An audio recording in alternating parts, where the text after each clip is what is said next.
Hello there, everyone. I'm here to settle an age-old discussion among carpenters about wood glue. It's very simple.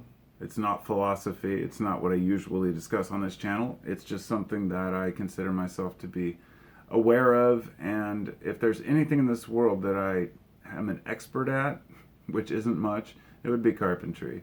Over the years, I've worked with so many different types of wood on so many different projects. I've seen different types of joinery and the mechanics behind wood and how it expands and contracts, and I'm still mystified. I mean, there's still things that I'm learning every year about how wood reacts and different types of wood. But one thing that is universal is that wood glue is almost always stronger than the wood itself. And I'm going to explain why I believe this. I don't believe it through hearing it, I believe it through my own experience. And to give you an example, I had something break the other day. I make these tables, I haven't made them in a while. I make these meditation benches. They're basically made from different types of wood, and they have two legs, 15-degree slope, and I came up with the right size. It has a little cross member here, and they're held in by two screws on each side with plugs. This one I use different colored wood, and on the top 6 screws, 3 through each one. Now this bench is never going anywhere. I mean, it's not going to break. Those are the strongest screws I could find, pre-drilled holes, pegs in them, fully glued. Those will last forever. But when it comes to wood glue itself, I believe that the glue is probably doing more work than the screws in many cases. This is one I made. This is my own personal bench. It's also called a kneeling bench. So your legs go over here and your ankles come through here. Now, you can see this beautiful wood. I love this stuff. I made this probably 8 or 9 years ago. It's made from Padouk, P-A-D-O-U-K. And as you'll see, it has no cross member, none at all. And not only that, no screws either. This thing is completely glued, and I've used it so many times. Now, do I believe it will break? I believe it will eventually. And this is exactly what just happened for the second time to the matching puja table, puja table. You can pronounce it however you, P-U-G-A, P-U-J-A. And basically, with the kneeling benches, the puja table would be a small table to set your incense on, your crystals, your display, whatever you meditate with for a meditation. This is an upside down puja table, and over here on the side, we had an issue where it dropped off and snapped. Just happened about 10 minutes ago, which is what inspired this video. And when it fell and snapped, it fell off of another pile of wood out there that I have, and I really should have not let it fall, but it did fall. Where it broke, and I'll show you on this side, I made this back when I had my company. It says above the level, what is it? Fine Furniture and Cabinetry by Above the Level, Joshua C. Orr. But the bottom isn't as well polished, but on the top, I spent a lot of time getting it nice. What, Lucy? You want in? So you can see where it snapped. This is partially a glue line, but the rest of it all snapped on the wood itself. This is pretty heavy duty wood.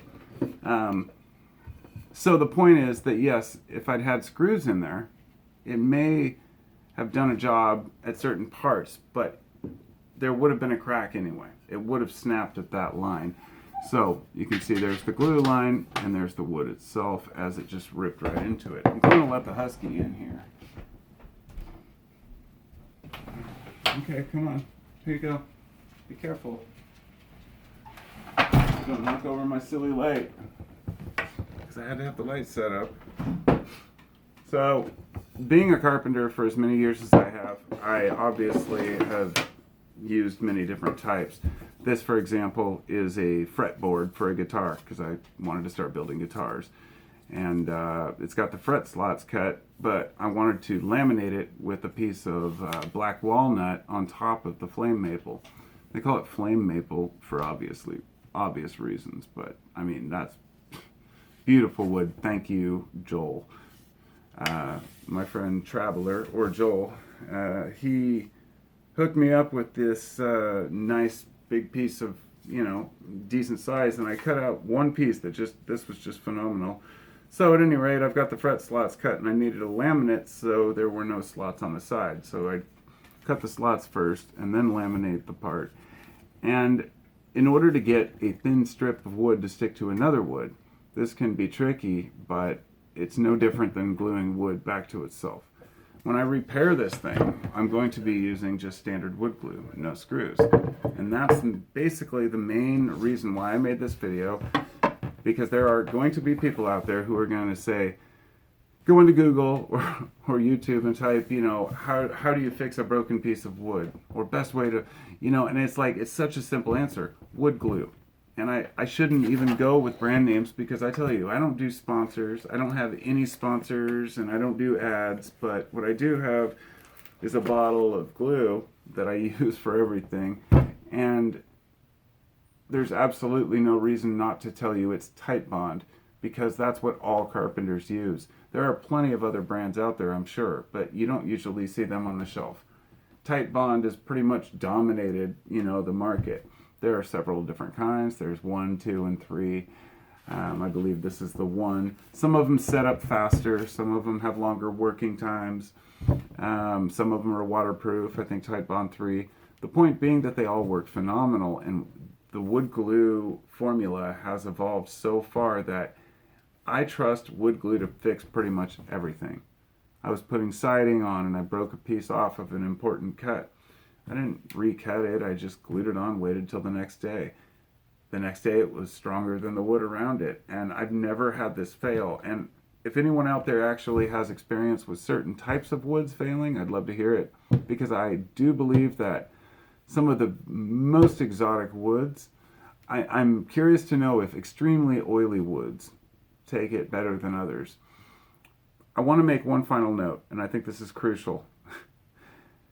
When you're gluing a piece back together, say this broken piece, because that's what most people will be doing, make sure that it fits properly and that the gap's closed up as much as possible.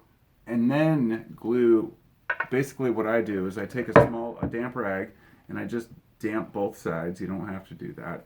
But then I put a thin layer of wood glue on both sides of the material, put it together, and just clamp it, or put some weight on it and let it sit. Let it sit for at least a full 2 hours before you move it, but a full 24 hours before you expect to use it. And you'll be, as the glue squeezes out the side, you just wipe it off with the rag. I mean, I know this is pretty 101, but a lot of people don't know how to fix things.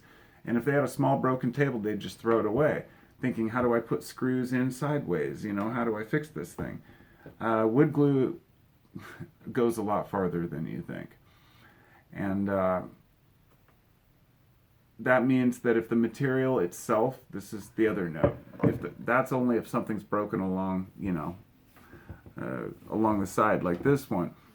If material that you're gluing is just 2 normal pieces of wood, say you bought 2 different types of wood from the store, the best thing you can do is just at least make sure that the sides that you're mating are as flat as possible.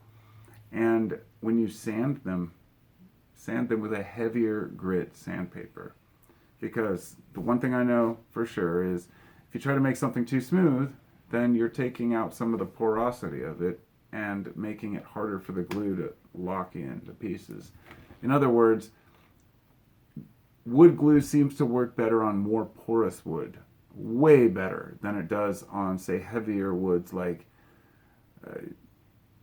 some, like right here, mahogany, especially like African mahogany or some of the dense Brazilian stuff that can be very difficult to glue because even though it looks porous, it's very dense wood. But I've never had issues with that either, so that's my ramble about glue. And yeah, glue some stuff together, fix your own stuff. Peace out.